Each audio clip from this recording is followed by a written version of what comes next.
നമസ്കാരം. കർണാടകയിലെ ധർമ്മസ്ഥല ശ്രീ മഞ്ജുനാഥ ക്ഷേത്രത്തിൽ നൂറുകണക്കിന് പെൺകുട്ടികളെ അടക്കം കൊന്നു കുഴിച്ചുമൂടിയെന്ന ആരോപണത്തിന് അടിസ്ഥാനമായ സൗജന്യ വധക്കേസിലും അടിമുടി ട്വിസ്റ്റ്. 2012 നടന്ന ഈ ബലാത്സംഗ കൊലയിലെ പ്രതികളെ വെറുതെ വിട്ടതായിരുന്നു വലിയ ജനകീയ പ്രക്ഷോഭത്തിനും ധർമ്മസ്ഥലയിലെ കൂട്ടക്കുഴിമാട് ആരോപണത്തിലേക്ക് നീങ്ങിയത്. എന്നാൽ ശുചീകരണ തൊഴിലാളി ചിന്നയ്യയുടെ മൊഴി വ്യാജമാണെന്ന് തെളിഞ്ഞു. അയാൾ അറസ്റ്റിലുമായി. തന്റെ മകൾ അനന്യ ഭട്ടിനെ കാണാനില്ലെന്ന് പറഞ്ഞു വന്ന സുജാത ഭട്ടിന് അങ്ങനൊരു മകളില്ലെന്നും തെളിഞ്ഞു. ലോറിക്കാരൻ മനാഫ് അടക്കം വിഷയം കത്തിച്ചവരെ പോലീസ് ചോദ്യം ചെയ്യുകയും ചെയ്തു. ഇങ്ങനെ അടിമുടി ഉൾട്ടയടിച്ച ധർമ്മസ്ഥല കേസിൽ അടിസ്ഥാന കാരണമായ സൗജന്യ വധക്കേസിലും കാര്യങ്ങൾ മാറിമറിയുകയാണ്. കോളേജ് വിദ്യാർത്ഥിനിയായ 17-കാരി സൗജന്യയെ ക്രൂരമായി ബലാത്സംഗം ചെയ്ത് കൊലപ്പെടുത്തിയതിന് പിന്നിൽ അമ്മാവൻ വിട്ടൽ ഗൌഡയാണെന്ന് ആക്ടിവിസ്റ്റുകൾ ആരോപിക്കുന്നു. ഈ ദിശയിൽ കേസ് അന്വേഷിക്കാൻ ദക്ഷിണ കന്നഡ ജില്ലാ പോലീസ് സൂപ്രണ്ട് ഡോക്ടർ കെ അരുണിന് പരാതി നൽകിയിട്ടുണ്ടെന്ന് ആക്ടിവിസ്റ്റ് സ്നേഹമയി കൃഷ്ണ പറഞ്ഞു. നേരത്തെ ഇതും ധർമ്മസ്ഥല ക്ഷേത്രത്തിൽ നടന്ന അതിക്രമമായിട്ടാണ് ചിത്രീകരിക്കപ്പെട്ടത്. സിനിമാ കഥകളെ പോലും അവിശ്വസിപ്പിക്കുന്ന രീതിയിലാണ് ധർമ്മസ്ഥലയിലെ സൗജന്യ എന്ന 17-കാരിയുടെ മരണം. ധർമ്മസ്ഥല മഞ്ജുനാഥ കോളേജിൽ നിന്ന് വീട്ടിലേക്കുള്ള യാത്രാമധ്യേ അവളെ കാണാതാവുകയായിരുന്നു. പിന്നീട് ബലാത്സംഗം ചെയ്യപ്പെട്ട് കൊല്ലപ്പെട്ട നിലയിലാണ് വീട്ടിൽ നിന്നും വെറും 300 മീറ്റർ അകലെയുള്ള കുറ്റിക്കാട്ടിൽ മൃതദേഹം കണ്ടെത്തിയത്. വലിയ ജനരോഷമുണ്ടായതോടെ ബെൽത്തങ്ങാടി പോലീസ് അനങ്ങി.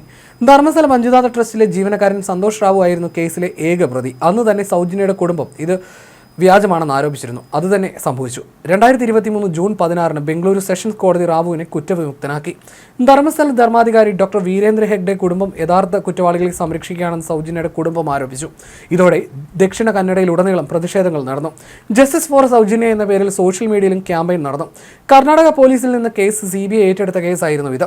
വിധി തിരിച്ചായതോടെ CBI പിന്നെ ഒന്നും ചെയ്തില്ല. എന്നാൽ സൗജന്യയുടെ കുടുംബം നിരന്തരം പുനരന്വേഷണം ആവശ്യപ്പെട്ടു. 2023 BJP MLA ഉൾപ്പെടെയുള്ളവർ സൗജന്യ കേസിൽ പുനരന്വേഷണം ആവശ്യപ്പെട്ടു. എന്നാൽ 2025 ജനുവരിയിൽ ആ ആവശ്യം തള്ളി. അതോടെ വിസ്മൃതിയിലാവാൻ തുടങ്ങിയ സൗജന്യ കേസിന് ജീവൻ വെപ്പിച്ചത് ഒരു യൂട്യൂബറാണ്. ഫെബ്രുവരി 27 കണ്ടന്റ് ക്രിയേറ്ററായ സമീർ MD എന്ന 25-കാരൻ തന്റെ യൂട്യൂബ് ചാനലായ ദൂതയിൽ അപ്ലോഡ് ചെയ്ത വീഡിയോ വൈറലായി.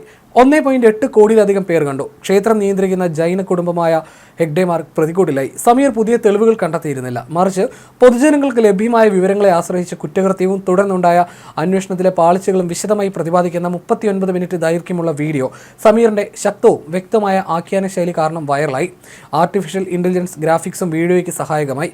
സോഷ്യൽ മീഡിയയിൽ വീഡിയോയ്ക്ക് വലിയ പിന്തുണ ലഭിച്ചപ്പോൾ ഒരു വിഭാഗം ആളുകൾ യൂട്യൂബറുടെ മതപരമായ വ്യക്തിത്വം ഉയർത്തിക്കാട്ടി വർഗീയ പ്രശ്നമാക്കി. ഇത് ക്ഷേത്ര നഗരത്തെക്കുറിച്ച് ഇത്തരമൊരു വീഡിയോ നിർമ്മിച്ചതിലെ സമീറിന്റെ ഉദ്ദേശത്തെ ചോദ്യം ചെയ്തു. സൗജന്യയുടെ കുടുംബം വീഡിയോ നിർമ്മിക്കാൻ അദ്ദേഹത്തിന് പണം നൽകിയതായും ആരോപണങ്ങൾ ഉയർന്നു. സൗജന്യയുടെ അമ്മ ഇത് നിഷേധിച്ച് രംഗത്ത് വന്നു. മാർച്ച് 5 സമീറിനെതിരെ മതസ്പർദ്ധയുണ്ടാക്കിയെന്ന് പറഞ്ഞ് പോലീസ് കേസെടുത്തു. പക്ഷേ താൻ വ്യക്തമായി പഠിച്ചിട്ടാണ് ഈ വിഷയം ചെയ്തതെന്നും കേസ് നേരിടുമെന്നും അദ്ദേഹം പറഞ്ഞു. പക്ഷേ സമീറിന്റെ കേസ് ഹൈക്കോടതി സ്റ്റേ ചെയ്തു. ഈ വീഡിയോയാണ് ധർമ്മസ്ഥല കൊലപാതകങ്ങൾ വീണ്ടും ചർച്ചയാക്കിയത്.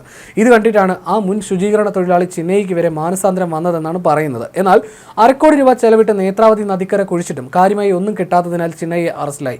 ഇപ്പോൾ യൂട്യൂബർ സമീറിനെതിരെ പോലീസ് അന്വേഷണം നടക്കുകയാണ്. സൗജന്യയെ ക്രൂരമായി ബലാത്സംഗം ചെയ്ത് കൊലപ്പെടുത്തിയതിന് പിന്നിൽ അമ്മാവൻ വിട്ടൽ ഗൌഡയാണെന്ന് ആക്ടിവിസ്റ്റ് സ്നേഹമയി കൃഷ്ണ ആരോപിക്കുകയാണ്. നേരത്തെ മുഖ്യമന്ത്രി സിദ്ധരാമയ്യക്കെതിരെ മുഠ അഴിമതി കേസ് ഫയൽ ചെയ്ത ആളാണ് കൃഷ്ണ. സൗജന്യ വധക്കേസിലെ യഥാർത്ഥ പ്രതികളെ അറസ്റ്റ് ചെയ്ത് ശിക്ഷിക്കണം. എന്റെ കൈവശമുള്ള രേഖകളും തെളിവുകളും സൂചിപ്പിക്കുന്നത് സൗജന്യ അമ്മാവൻ ബലാത്സംഗം ചെയ്ത് കൊലപ്പെടുത്തിയെന്നാണ് കൃഷ്ണ പറയുന്നത്. അയാൾ അവളോട് മോശമായി പെരുമാറുന്നുണ്ടായിരുന്നു. അവൾ നിലവിളിച്ചപ്പോൾ തലയിണയോ സമാനമായ മറ്റെന്തെങ്കിലും വസ്തു ഉപയോഗിച്ച് ശ്വാസം മുട്ടിച്ച് കൊന്നുവെന്നും കൃഷ്ണ പറഞ്ഞു. അവളെ തട്ടിക്കൊണ്ടുപോയിരുന്നെങ്കിൽ ബാഗ് താഴെ വീഴുമായിരുന്നു. പക്ഷേ അത് അവളുടെ മൃതദേഹം കണ്ടെത്തിയ സ്ഥലത്ത് തന്നെ ഉണ്ടായിരുന്നു. ആ ദിവസം അവൾക്ക് ഭക്ഷണമൊന്നും ഉണ്ടായിരുന്നില്ലെന്നും അവളുടെ കുടുംബം പറയുന്നു.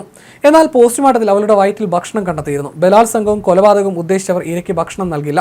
സംഭവത്തിന്റെ സമയം കാണിക്കുന്നത് അവൾ അമ്മാവൻ വിട്ടൽ ഗൌഡയുടെ വീട്ടിൽ പോയി ഭക്ഷണം കഴിച്ചു എന്നാണ്. അന്ന് ഗൌഡ അദ്ദേഹത്തിന്റെ ഹോട്ടലിൽ പോയിരുന്നില്ല. അദ്ദേഹം വീട്ടിലായിരുന്നു. അപ്പോഴാണ് അയാൾ അവളെ ബലാത്സംഗം ചെയ്യാൻ ശ്രമിച്ചത്. കൊലപ്പെടുത്തി. അവളുടെ മൃതദേഹം ഒളിപ്പിച്ച് ഹോട്ടലിലേക്ക് തിരികെ പോയി.